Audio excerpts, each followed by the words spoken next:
What's happening, film friends? The other night I rewatched Kubrick's 2001 A Space Odyssey. I have no idea how many times I've seen it, maybe 6, 7, in various stages. I first saw it on a stuttering DVD, then I watched it in class, then I saw it at the Music Box in Chicago in 70 millimeter with an intermission and Christian Gradelli.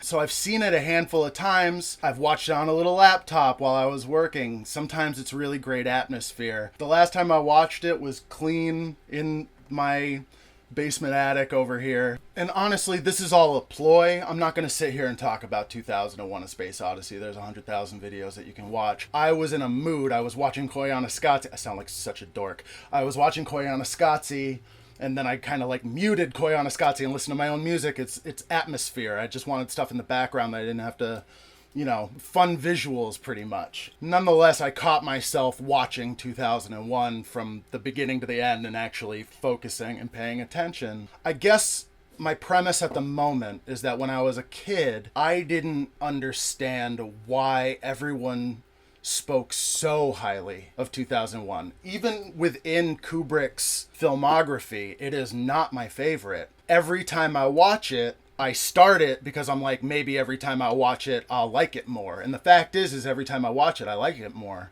It makes more sense as I get older. It makes more sense with repeated viewings and focusing on different things, realizing that maybe some things aren't as deep and maybe some things are deeper. So again, I'm not going to sit here and dissect 2001. The point of bringing it up is I really understood this time kind of the paradigm shift of it all, not just in terms of science fiction, but also in terms of narrative filmmaking, not just in terms of special effects, not just in terms of brilliant futurism, as predictive as Network would be later. All these things are floating around, but also I'm starting to understand the film in the context in which it was made, in terms of the fact that it was dropped in April 1968.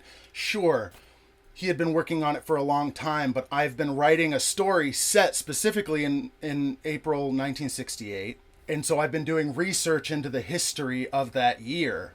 So in doing research for this short story, I learned a couple things that I think were really common knowledge at the time that might be interesting to bring back in terms of current context. March 31st, 1968, Lyndon Johnson dropped out of the presidential race. I believe it's because he wasn't pleased with how things were going in Vietnam, and the anti-war candidates like RFK were doing really, really well. So he steps away, leading the way for far more progressive Robert Kennedy, who is thriving. April 4th, Martin Luther King Jr. is killed. April 4th is also the day 2001 A Space Odyssey opens in New York City.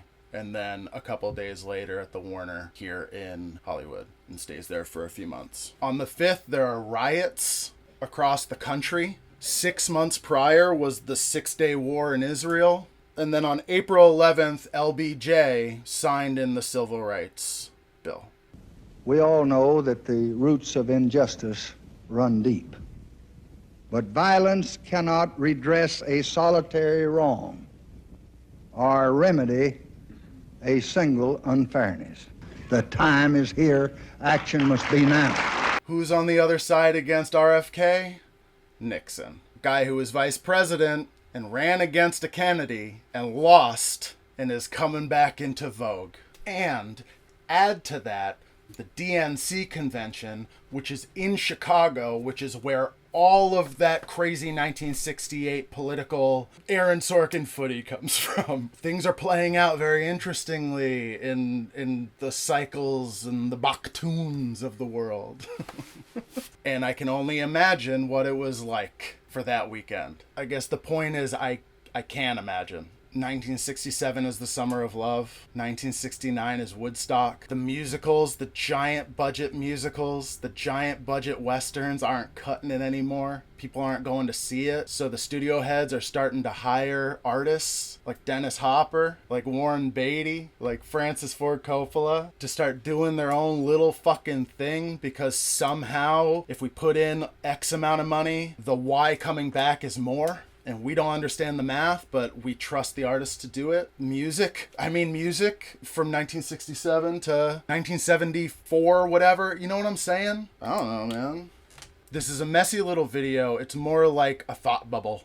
It's more like a thought cloud of different kinds of things saying, yeah, things might look real bad or not look real bad. Things seem bleak or things seem bright, and somehow the art prevails through it all in every which way, shape, and form, and a revolution happens.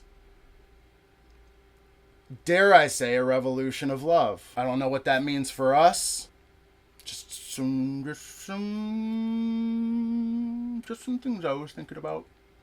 I'll see you guys in the future. We're back. Here we are. We're in the future. We're in the present day. That was then. This is now.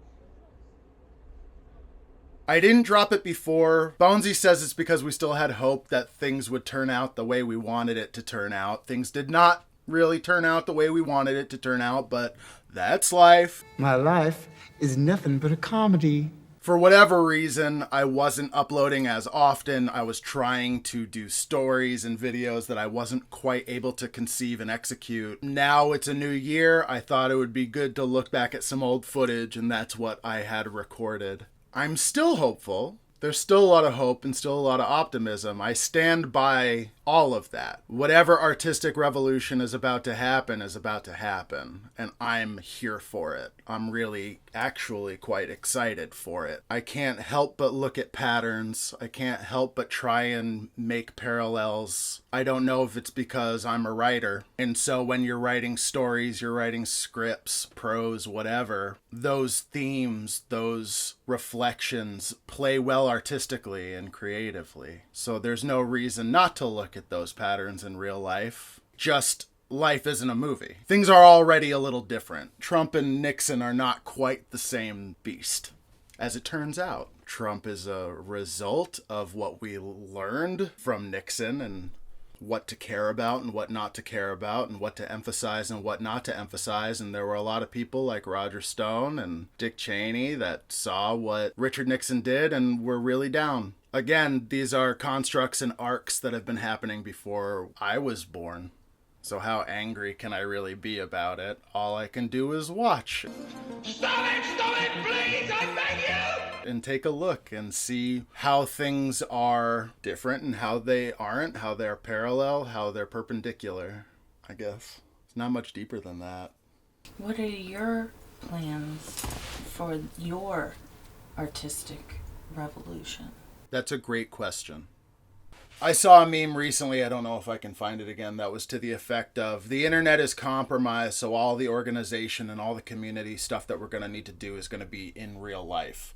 There was another video that I saw, these guys do these funny subway takes, like your coldest take, but they're sitting in a subway. I don't really watch it regularly, it just shows up on my feed. But one of the guys says, nobody should be allowed to record music ever again. 100% disagree. That's crazy. You're saying we're done. We're done. There's enough music Exactly. to exist for the rest of everyone's You can lives. listen to a new artist every 15 minutes for the rest of your life and still not exhaust the amount of music that's already recorded. but the exchange was, Well, you want to end new artists? No, I don't want to end new artists. If you want to hear new music, you have to go see it live. Oh, sneaky, sneaky take. you have to go out and watch live music and encourage real life interaction. We have to go back out. So if you want to discover a new artist or listen to music that is new, you have to go to a live show. Yes. It's actually a good take.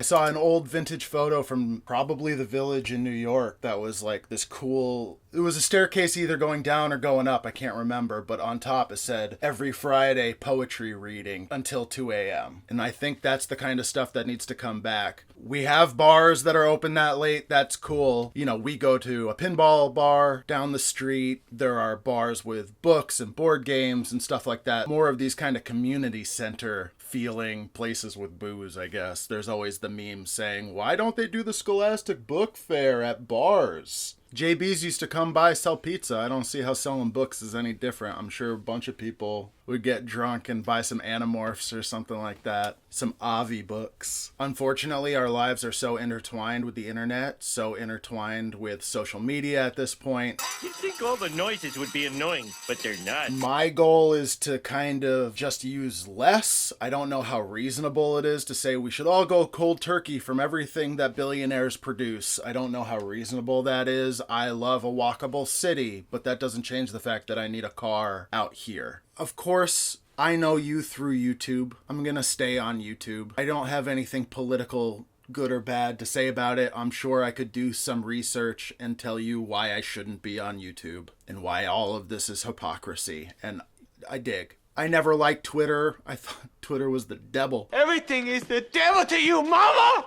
I don't like Twitter. I think one should use their mouth as a filter often. I think that that's the thing that'll save you in the long run, is that the mouth separates what's going on in here to what you share with the entire world, and going from brain to keys eliminates a good chunk of that filter. Sometimes saying something out loud, you hear how silly it sounds. Right. Sometimes something reads really good and then you say it out of your mouth and you're like, that, ooh, yeah. Every time I've tried to get onto Twitter and try and be successful with Twitter, it has brought out a really ugly side of me. So back in the pandemic, I said, I'm done. I was done with it. I got back into it literally the weekend of January 6th and then got very addicted very quickly and then was like, nah, no Twitter. I can't do Twitter. I gave up Facebook. I am on Instagram. I get addicted to Instagram. I purposefully gave up Reddit. Unfortunately, with the election, we gave up news. I don't watch mainstream news anymore because I don't trust it as far as I can throw it. They make us sound like crazy people. Right. They are the ones. Yeah. The whole world is upside down and we have to be here for it. The borders and boxes that we've created are now blending. We're getting weird nuance, left, right, up, down. I can't make sense of any of it. The only thing I can make sense of is trying to build up this platform. This platform, which is just these shows that I want to make where I'm talking about stuff that I care about and talking to you. I don't think we've hit our 2001 yet.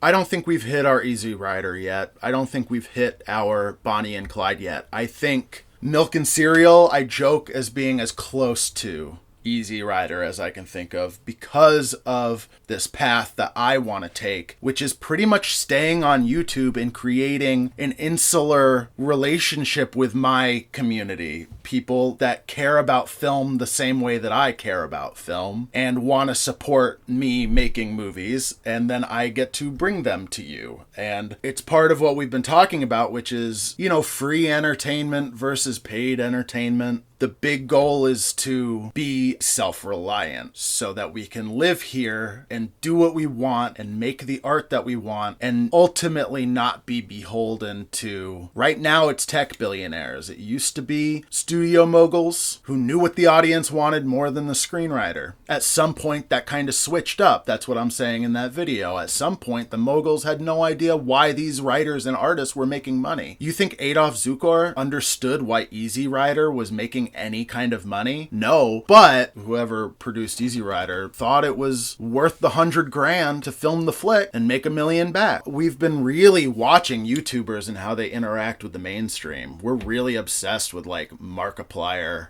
and Iron Lung. I think that's what's going. His drop? Boy, when that comes out, I can't wait to make that video because we did a video where we showed Markiplier on the red carpet before, didn't we? Well, we should look into that situation more because from my understanding, the deal was he had to do something before they would drop his movie. He had to do something for them before they would. For the game developers? something. Either way, I think the goal is to get Markiplier's movie into movie theaters and have a traditional release. And I kind of want to do the inverse of that, which is make a movie that appeals to YouTube audiences and use the techniques of the mainstream, but do it for YouTube, understanding the culture, I guess, for lack of a better word, of the platform that's here. The entire process from conception through pre-production, production, post, exhibition, distribution, and PR can all be done in-house now. You just have to do it. And most importantly, what I figured out is you need to have a project that's worthy of doing all that. If a good horror film's out there, YouTubers start talking more so than other films. Less so than Beast games. But if Mr. Beast dropped a movie, everyone would talk about it. That's how I got into Shane Dawson, was all those awful, awful videos that are Shane Dawson's worst fucking nightmare on the face of the planet, where someone doesn't like your movie, and so they take football time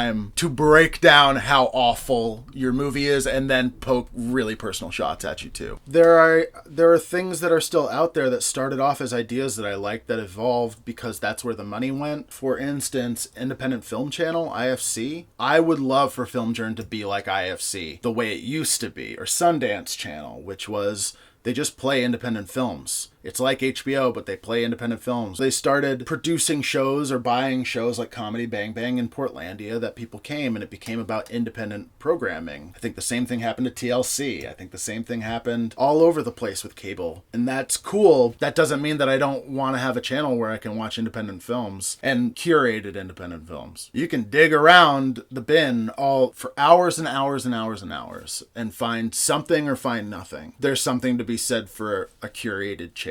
Ultimately, the goal is to not be reliant on anything mainstream, to be completely self-sufficient from beginning to end, and by the end of this have an IFC with kind of an ESPN about film vibe. We want to show movies, we want to talk about movies. That's how we want to make a living, and we don't want to be beholden to tech billionaires or Amelia Perez propaganda or whatever is about to happen with the Trump Hollywood envoy. It's always been about building our own castle, tilling our own soil, homesteading here, instead of being completely reliant on this agent or that executive, doing our best to be completely self-reliant in this Hollywood world as much as that's actually possible, and vlog about it. I don't think I'm the next Kubrick, and I don't think I'm going to be bringing the next 2001. I do want to keep my eyes open for what that may be and what these trends are, and remind myself, those close to me, those important to me, and anyone else who wants to listen, that it's about the art and the creativity and the story that we're telling, and the money will follow.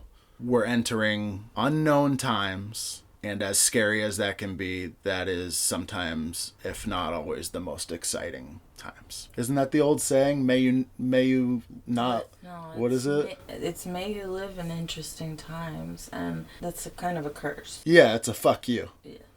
It's a fuck you. Thank you all so much for watching. Please like, comment, subscribe. Tell us everything that you think. Tell us what you think about these Oscar noms. I think it seems very boring. I'm not even going to bother with a video. Watch the last one. That's the interesting thing. The fact that they're even having it. It's just going to...